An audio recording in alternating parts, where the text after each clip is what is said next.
26 जनवरी 1950 वो तारीख जब भारत एक गणतंत्र बना और देश का संविधान लागू हुआ। वो दिन डॉक्टर राजेंद्र प्रसाद के लिए काफी खास था, क्योंकि उन्होंने संविधान के लागू होने के बाद देश के पहले राष्ट्रपति के तौर पर शपथ ली। लेकिन यह दिन उनके लिए और खास बना एक नायाब घड़ी की वजह से, जो उनकी कलाई पर बंधी थी। यह घड़ी थी रोलेक्स ओस्टर परपेचुअल, जो 18 कैरेट पिंक गोल्ड से तैयार की गई थी, जिस पर भारत का नक्शा बना था, जिसमें अफगानिस्तान और नेपाल को भी भारत के नक्शे के साथ दिखाया गया था, और इस पर अंकित थी 26 जनवरी 1950 की तारीख। डॉक्टर राजेंद्र प्रसाद को यह घड़ी इसी दिन की याद में गिफ्ट की गई थी। रोलेक्स कंपनी की तरफ से ऐसी 2 घड़ियां बनाई गई थी। एक भारत के पहले राष्ट्रपति को गिफ्ट की गई और दूसरी भारत के पहले प्रधानमंत्री पंडित जवाहरलाल नेहरू के लिए थी, जो रोलेक्स के बॉम्बे एजेंट द्वारा बेची गई थी। राजेंद्र बाबू ने इस घड़ी को पूरे जीवन संभाल कर रखा। 13 मई 1962 तक भारत के राष्ट्रपति बने रहने से लेकर और 28 फरवरी 1963 में अपनी मृत्यु तक राजेंद्र बाबू ने कई ओकेजन्स पर इस घड़ी को पहना। लेकिन उनकी मृत्यु के बाद इस घड़ी का क्या हुआ? परिवार की माने तो राजेंद्र बाबू की इस घड़ी को पटना म्यूजियम को सौंप दिया गया था, लेकिन 1965 के आसपास ये घड़ी अचानक गायब हो गई। ना तो परिवार और ना ही म्यूजियम को पता चला कि ये घड़ी आखिर गई कहां। 5 दशक बाद साल 2011 में ये घड़ी अचानक दुनिया के सामने आई, जब दुनिया के मशहूर नीलामी घर सॉथबेज ने इस घड़ी को नीलाम करने के लिए ऑक्शन पर लगाया। उस वक्त इस घड़ी की कीमत 1 से 2 करोड़ रुपए आंकी गई थी। यह खबर आग की तरह फैली और डॉक्टर राजेंद्र प्रसाद के परिवार के विरोध और भारत सरकार के इंटरवेंशन के बाद इस नीलामी को रोक दिया गया। लेकिन सॉथबेज ने कभी यह नहीं बताया कि यह घड़ी उनके पास लेकर कौन आया था, और नीलामी रुकने के बाद यह घड़ी फिर से गायब हो गई। लेकिन पंडित नेहरू की घड़ी का क्या हुआ? नेहरू ने वो घड़ी पहनी या नहीं, इसका कोई सबूत नहीं मिलता, लेकिन रिपोर्ट्स के मुताबिक वो घड़ी भी 2 बार नीलाम की गई, पहले 1993 में और फिर साल 2003 में। इसे भी सॉथबेज ने ही जिनीवा में नीलाम किया था। लेकिन ये कहानी हम आपको क्यों सुना रहे हैं? ताकि आप लग्जरी वॉच की उस दुनिया को जान पाएं जो राजनेताओं से लेकर खिलाड़ियों, एक्टर्स और दुनिया के अमीरों के लिए स्टेटस सिंबल की तरह है। और ये आज से नहीं, जब से लग्जरी वॉचेस की मार्केट पनपी तब से ही, यानी लगभग 300 साल से।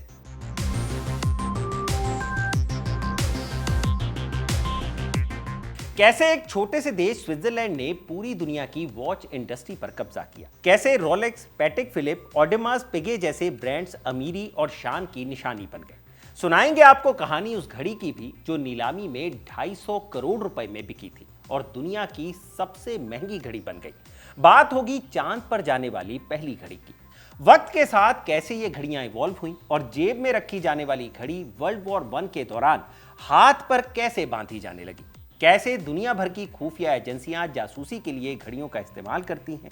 2018 के उस ऑपरेशन की भी बात करेंगे जब इजराइल की खुफिया एजेंसी मोसाद ने अपने एक एजेंट की घड़ी रिकवर करने के लिए 5 दशक बाद एक ऑपरेशन चलाया। आखिर क्यों एक घड़ी की कीमत करोड़ों तक पहुंच जाती है और कैसे इसके पीछे कारीगरों की मेहनत और मार्केटिंग काम करती है। घड़ी में लगने वाले उस पुर्जे की भी बात करेंगे जिसके चक्कर में ये घड़ियां इतनी महंगी बिकती हैं। और अंत में बात होगी उस सवाल पर कि आखिर टाइम बताने वाली चीज करोड़ों की कैसे हो जाती है। नमस्कार, मैं हूं भूपेंद्र सोनी और आप देख रहे हैं खबर गांव, और ये किस्सा है लग्जरी वॉचेस का।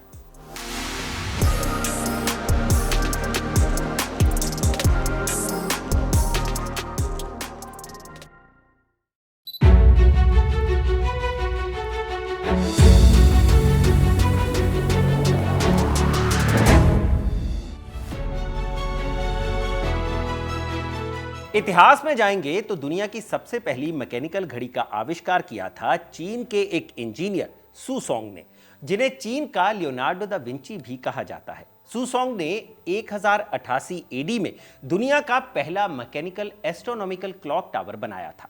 हालांकि यह हाथ में पहनने वाली घड़ी नहीं थी, लेकिन इसमें पहली बार एस्केपमेंट मैकेनिज्म और चेन ड्राइव जैसी टेक्नोलॉजी का इस्तेमाल हुआ था।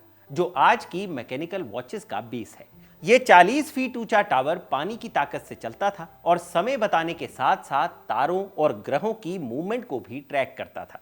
रही बात पोर्टेबल वॉचेस की, तो जर्मनी के एक ताला बनाने वाले और घड़ियों का काम करने वाले शख्स पीटर हेनलिन ने साल 1505 में दुनिया की पहली पोर्टेबल घड़ी बनाई थी। इस घड़ी को पोमेंडर वॉच कहा जाता है। इससे पहले जो घड़ियां थी वो ग्रेविटी की मदद से या किसी भारी वजन से चलती थी, लेकिन पीटर हेनलिन ने घड़ी को छोटा और पोर्टेबल बनाने के लिए मेन स्प्रिंग का उपयोग किया था। उन्होंने लोहे की एक पतली पट्टी से एक स्प्रिंग बनाया। इस स्प्रिंग को लपेटा जाता और फिर यह धीरे धीरे खुलने पर घड़ी के गियर्स को चलाता था, यानी इस घड़ी में चाबी भरने का मैकेनिज्म था। शुरुआती घड़ियों में सिर्फ घंटे की सुई हुआ करती थी और पीटर हेनलिन की वॉच में भी यही था। घड़ी में मिनट की सुई इसके लगभग 70 साल बाद 1577 में स्विस घड़ीसाज जोस्ट बर्गी ने जोड़ी थी। जोस्ट बर्गी ने ही 16वीं सदी के अंत में अपनी घड़ी में सेकंड की सुई को दर्शाया था, लेकिन सेकंड की सुई की कैलकुलेशन सटीक नहीं थी।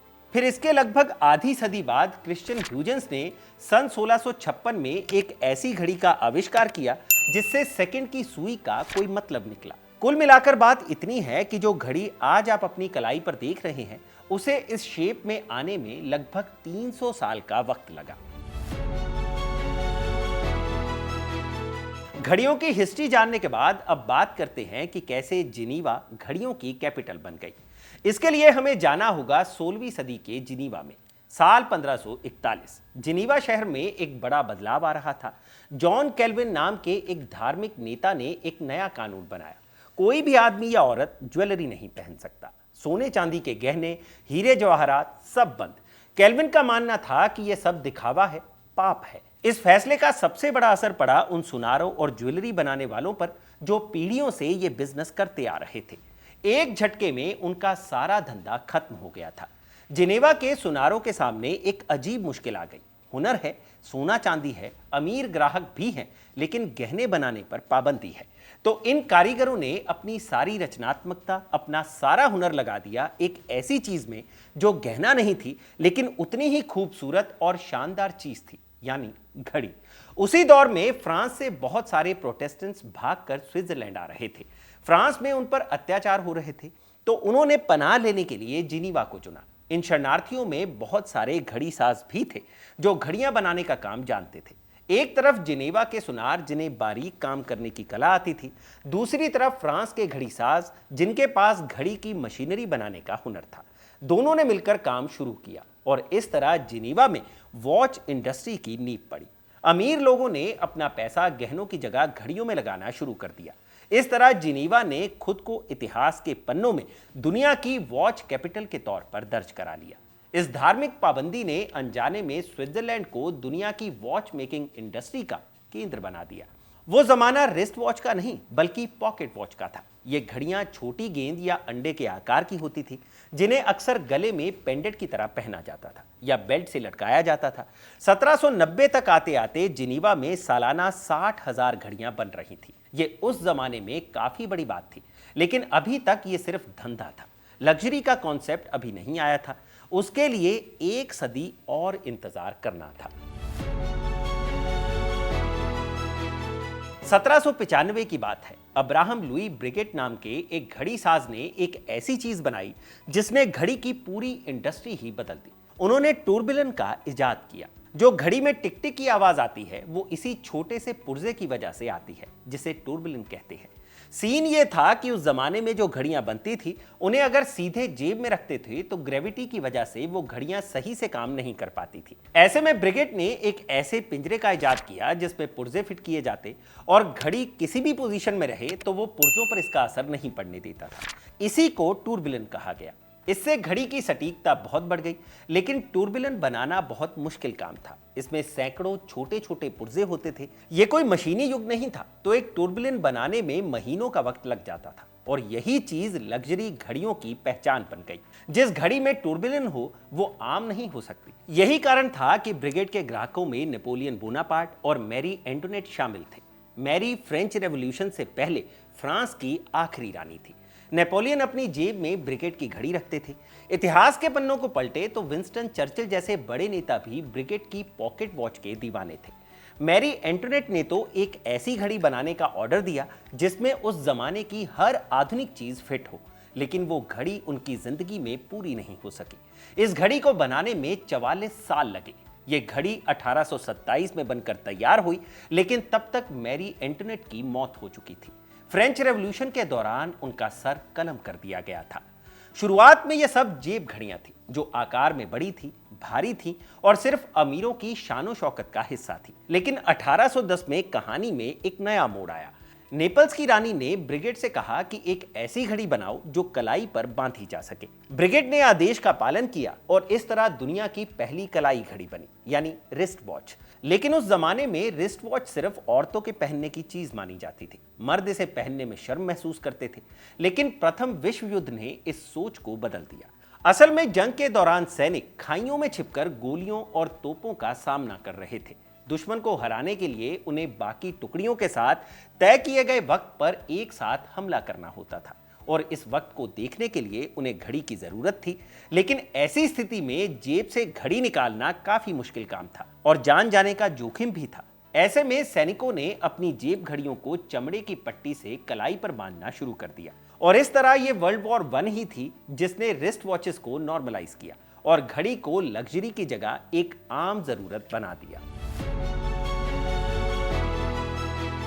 1839 में एक Polish watch maker Antony Patek और एक फ्रांसीसी आविष्कारक एड्रियन फिलिप ने मिलकर एक कंपनी बनाई। नाम रखा पैटेक फिलिप। इन दोनों का मकसद था दुनिया की सबसे बेहतरीन घड़ियां बनाना। कोई समझौता नहीं, कोई शॉर्टकट नहीं। हर घड़ी एक कला का नमूना होनी चाहिए। कंपनी अच्छे से चल ही रही थी। तभी 1851 में एक बड़ी घटना हुई। लंदन में एक प्रदर्शनी लगी जहां पैटेक फिलिप ने भी अपनी घड़ियां शोकेस की। इस प्रदर्शनी में ब्रिटेन की क्वीन विक्टोरिया भी मौजूद थी। उन्होंने पैटेक फिलिप की एक घड़ी देखी। ये एक पेंडेंट घड़ी थी जिसमें हीरे जड़े हुए थे। वो घड़ी रानी को इतनी पसंद आई कि उन्होंने तुरंत खरीद ली।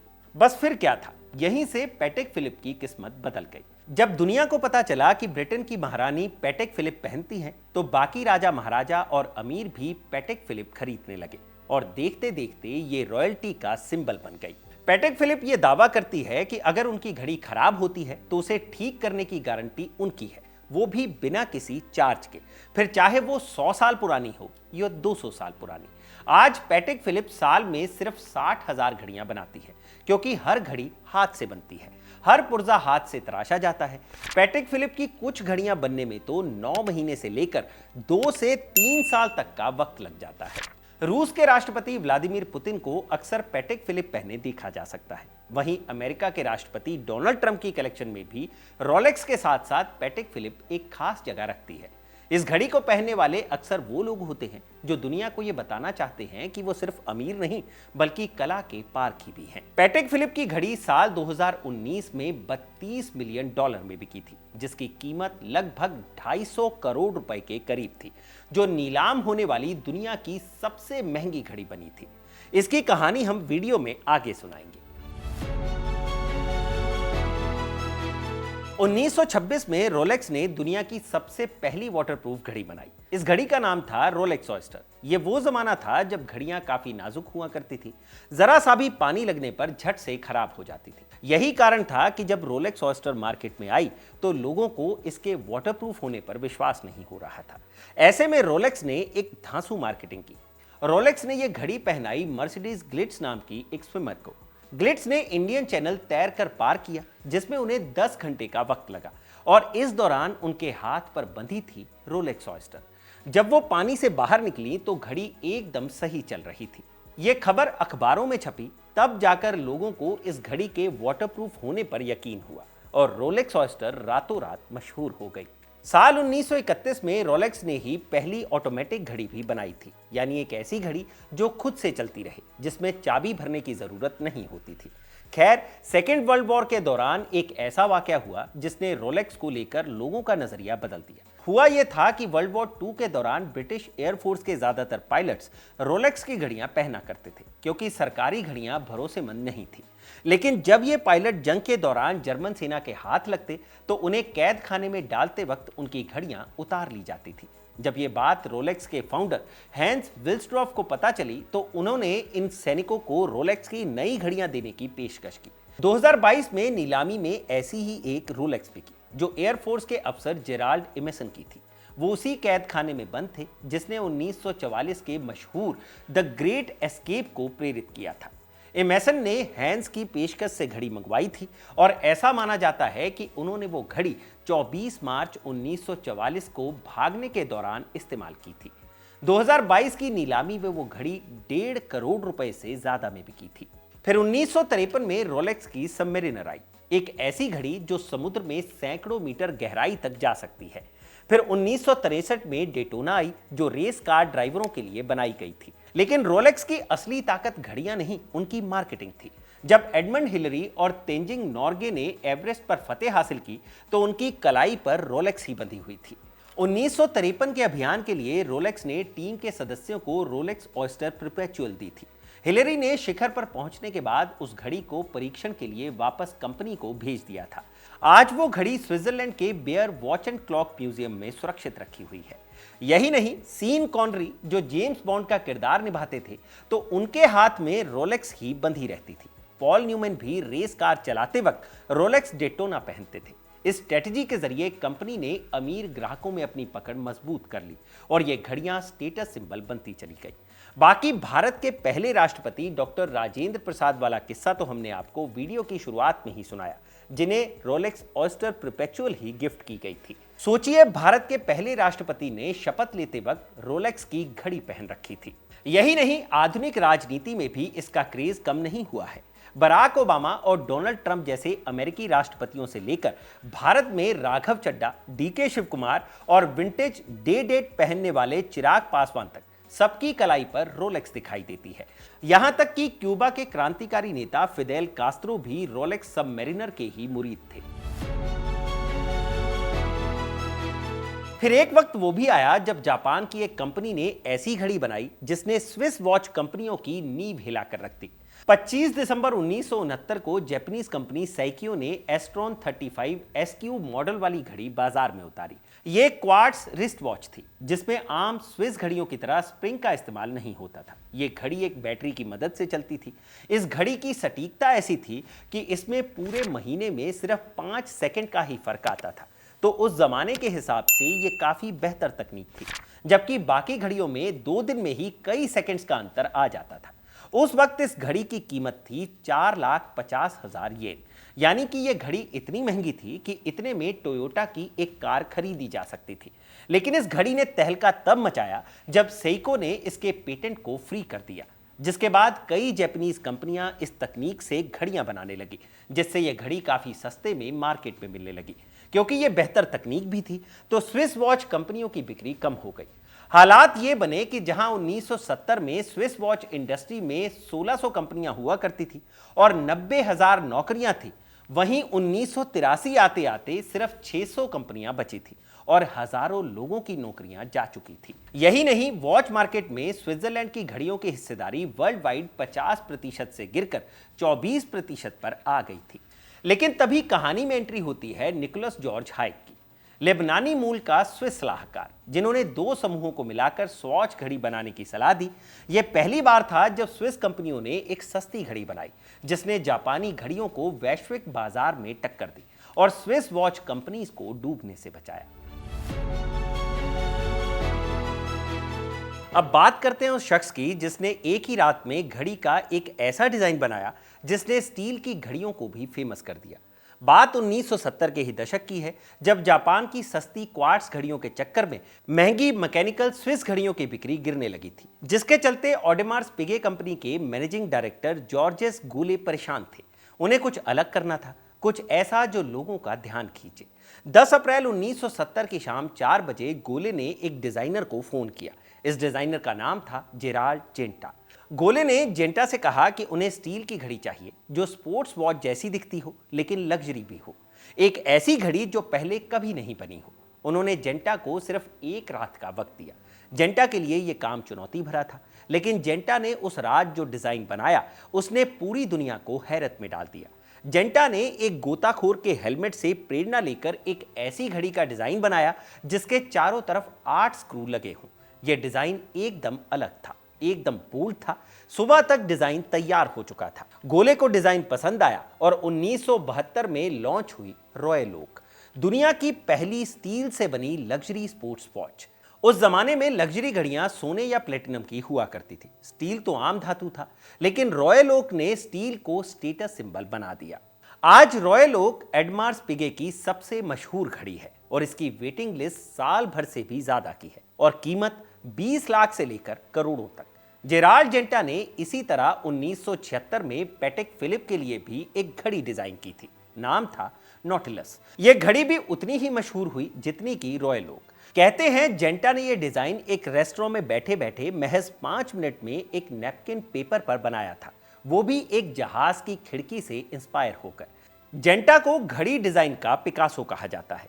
एक रात हो, 5 मिनट हो, जो भी हो, लेकिन उनके डिजाइन आज भी चलते हैं और करोड़ों में बिकते हैं। रॉयल ओक का बोल्ड डिजाइन आज भारतीय राजनीति में भी अपनी जगह बना चुका है।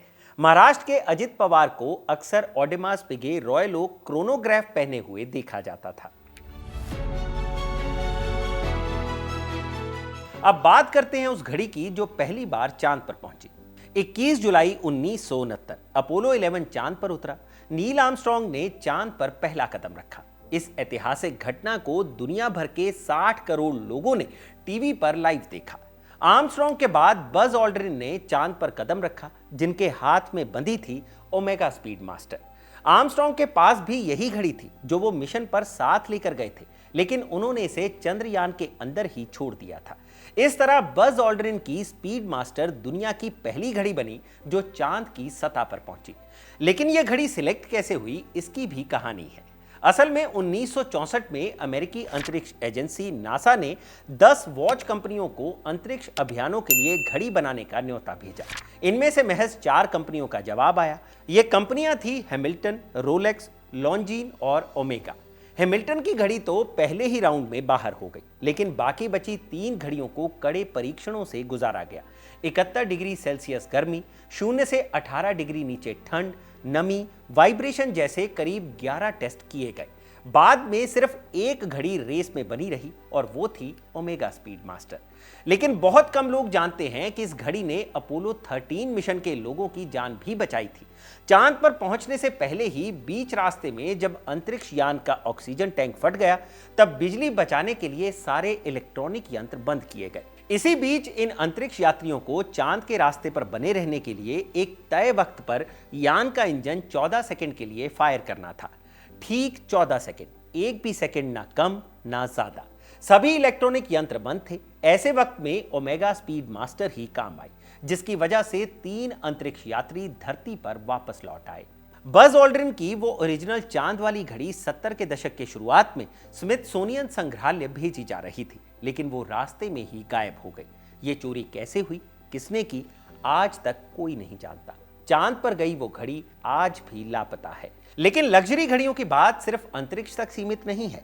1960 में जब जैक्स पिकार्ड और डॉन वॉल्श अपनी पनडुब्बी ट्रिएस्ट में बैठकर दुनिया के सबसे गहरे पॉइंट मैरियाना ट्रेंच की ओर बढ़ रहे थे, तो वो ना सिर्फ विज्ञान की परीक्षा थी, बल्कि वॉच मेकर्स के गुरूर की भी परीक्षा थी। पनडुब्बी के बाहर एक घड़ी बांधी गई थी, रोलेक्स डीप सी स्पेशल। समुद्र के 11 किलोमीटर नीचे, जहां पानी का दबाव इतना होता है कि वो लोहे की चादर को कागज की तरह मरोड़ दे, वहां उस घड़ी की कांच पर 7 टन का वजन पड़ रहा था।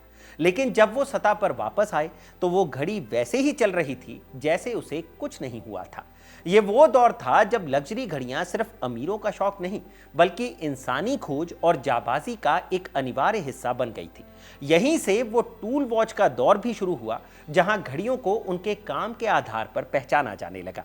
वहीं अंतरिक्ष की दौड़ में ओमेगा की धाक सिर्फ बज ऑल्ड्रिन तक सीमित नहीं रही। अमेरिका के पूर्व राष्ट्रपति रिचर्ड निक्सन के पास भी ओमेगा स्पीड मास्टर का खास गोल्ड एडिशन हुआ करता था। घड़ियां सिर्फ स्टेटस सिंबल ही नहीं थी, बल्कि जासूसी में भी इनका इस्तेमाल किया जाता था। साल 1961 में एक शख्स जिनीवा के एक शोरूम से एक महंगी घड़ी खरीदता है। यह घड़ी थी एटर्नामेटिक सेंटिनियर 61। ये एक लग्जरी वॉच थी और इस शख्स ने यह घड़ी इसलिए खरीदी ताकि वो अमीर बिजनेसमैन दिख सके। उस वक्त इस घड़ी की कीमत थी $135 और इस शख्स का नाम था एली कोहन। इजराइल का वो जासूस जिसने अकेले दम पर सीरिया की नाक में दम कर दिया था। इजराइल की खुफिया एजेंसी मोसाद ने उन्हें एक बहुत बड़े अंडरकवर मिशन को अंजाम देने के लिए सीरिया भेजा था। वहां उन्होंने अपनी पहचान कैमेल अमीन ताबेत नाम के एक अमीर बिजनेसमैन के तौर पर बनाई। उनकी पहुंच वहां की सरकार और मिलिट्री के सबसे ऊंचे पदों तक थी। कोहेन ने गोलन हाइट्स की जो खुफिया जानकारी इजराइल को भेजी थी, वो 1967 के 6 डे वॉर में इजराइल की जीत का एक अहम कारण साबित हुई थी। लेकिन 1965 में एली पकड़े गए और उन्हें डमेस्कस में बीच चौराहे पर फांसी पर लटका दिया गया। सीरिया ने उनकी बॉडी तक को वापस नहीं लौटाया। हालांकि फांसी देने से पहले ही कोहेन की वो घड़ी उतार ली गई थी और लगभग 5 दशक तक वो घड़ी सीरिया के ही पास रही।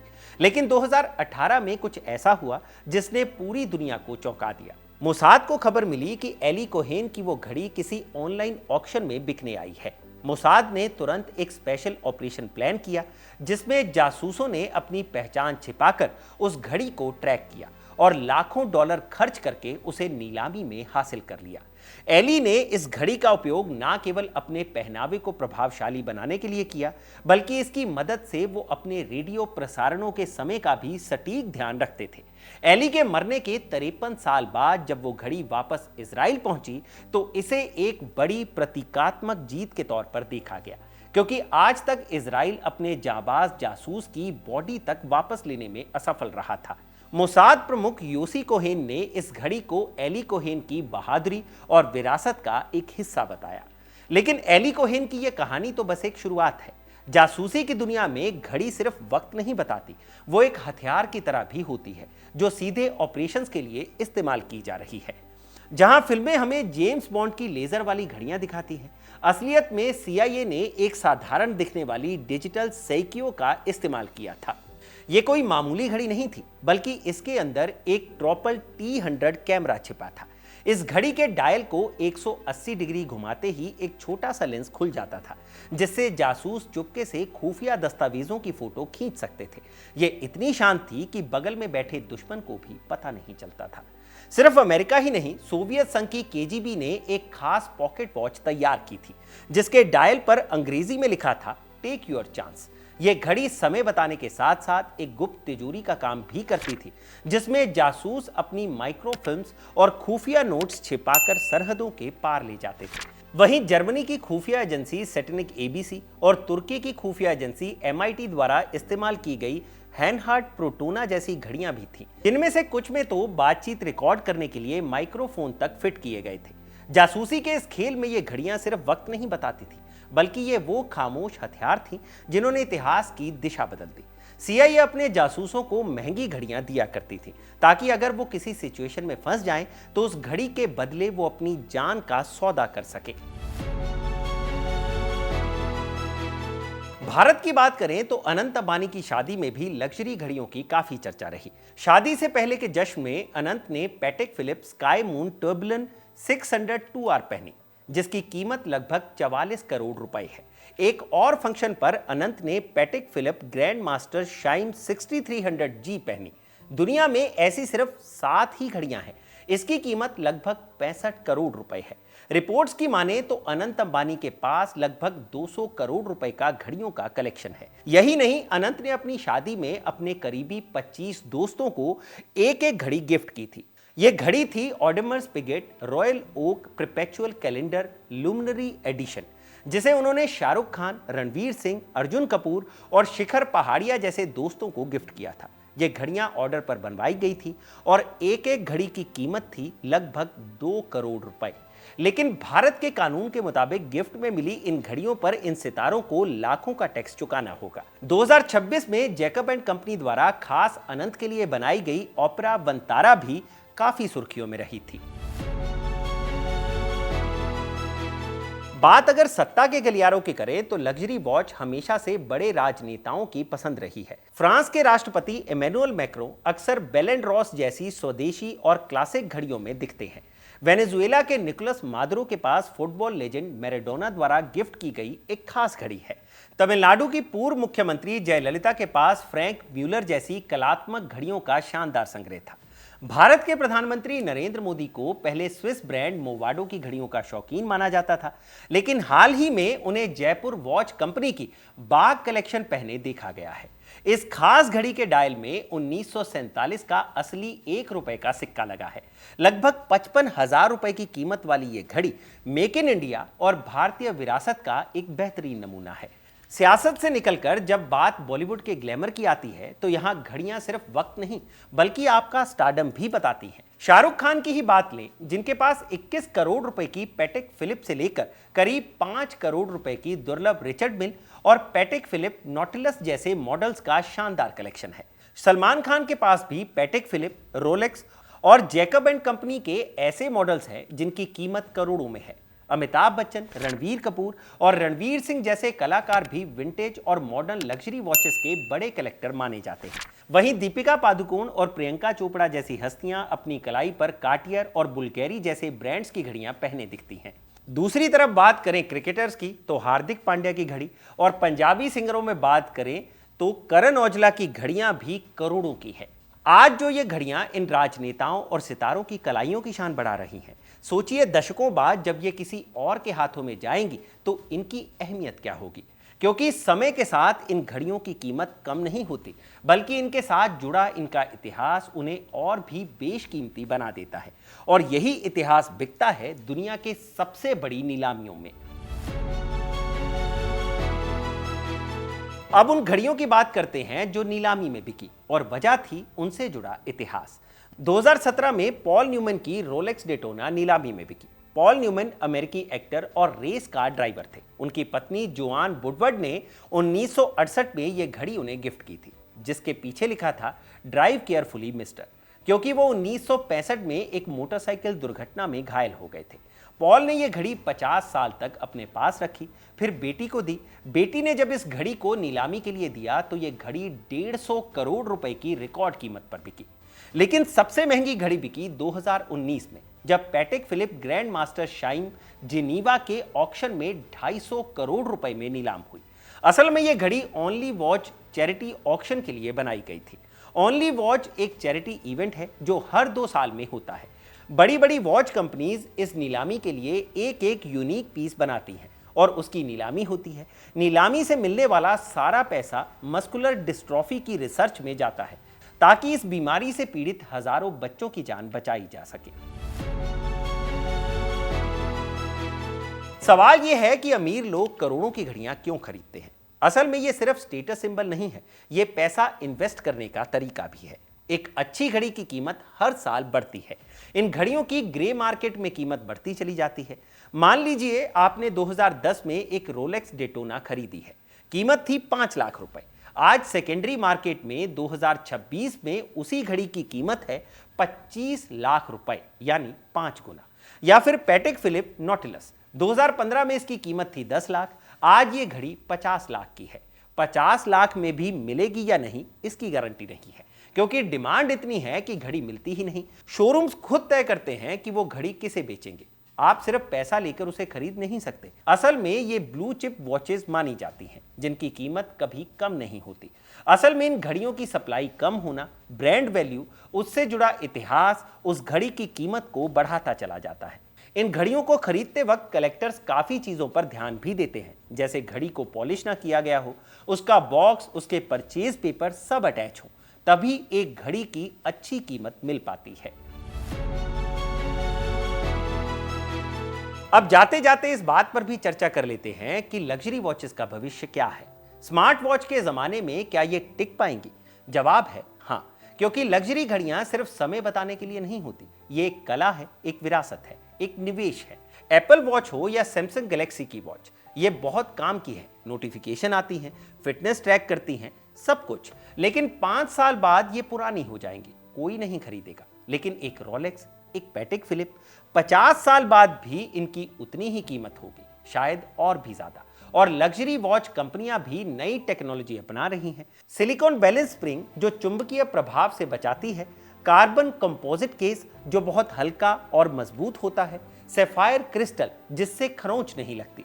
लेकिन मूल सिद्धांत वही है, हाथ से बनाई घड़ी, हर पुर्जा परफेक्ट, हर डिटेल सही। और यही चीज लग्जरी घड़ियों को खास बनाती है। जहां स्मार्ट वॉच में लिथियम बैटरी होती है जो पर्यावरण के लिए हानिकारक है, जबकि एक मैकेनिकल घड़ी सदियों तक बिना किसी बैटरी के चलती है। दुनिया कितनी भी डिजिटल हो जाए, लेकिन एक हाथ से बनी मैकेनिकल घड़ी की बात अलग ही है। तो अगली बार जब आप किसी की कलाई पर लाखों करोड़ों की घड़ी देखें तो उसे सिर्फ एक महंगा शो पीस ना समझें। वो घड़ी गवाह है उस सदियों पुराने हुनर की जो जिनेवा की तंग गलियों से शुरू होकर चांद की सतह तक जाता है। ये घड़ियां सिर्फ वक्त नहीं बताती, बल्कि उस इंसान की कहानी कहती हैं जिसने उसे बनाया है, और उस विरासत को बयां करती है जो आने वाली पीढ़ियों को सौंपी जाएगी। मशीनों और स्मार्ट वॉच के इस दौर में एक हाथ से बनी मैकेनिकल वॉच हमें यह याद दिलाती है कि कुछ चीजें अपनी रफ्तार और अपनी रूह की वजह से कीमती होती हैं। वक्त तो हर घड़ी बताती है, लेकिन कुछ घड़ियां वक्त के साथ खुद इतिहास बन जाती हैं। जाते जाते इसी वक्त पर मशहूर शायर अकबर इलाहाबादी की लिखी पंक्तियां सुनते जाइए। वक्त रहता नहीं कहीं टिक कर, आदत इसकी भी आदमी सी है। तो ये थी लग्जरी वॉचेस से जुड़ा पूरा किस्सा, जिसे लिखा था मेरे साथी रोहित घोरपड़े ने, और इसे कैमरा के पीछे रिकॉर्ड किया है मेरे साथी अयान ने। घड़ियों से जुड़ा ये किस्सा आपको कैसा लगा, हमें कमेंट सेक्शन में ज़रूर बताइएगा। वीडियो अच्छा लगा हो तो इसे लाइक और शेयर ज़रूर करें, और जानकारी से भरे ऐसे ही और वीडियोज़ देखने के लिए सब्सक्राइब करें हमारा चैनल खबर गाँव। मैं हूँ भूपेंद्र सोनी, इजाज़त दीजिए, शुक्रिया।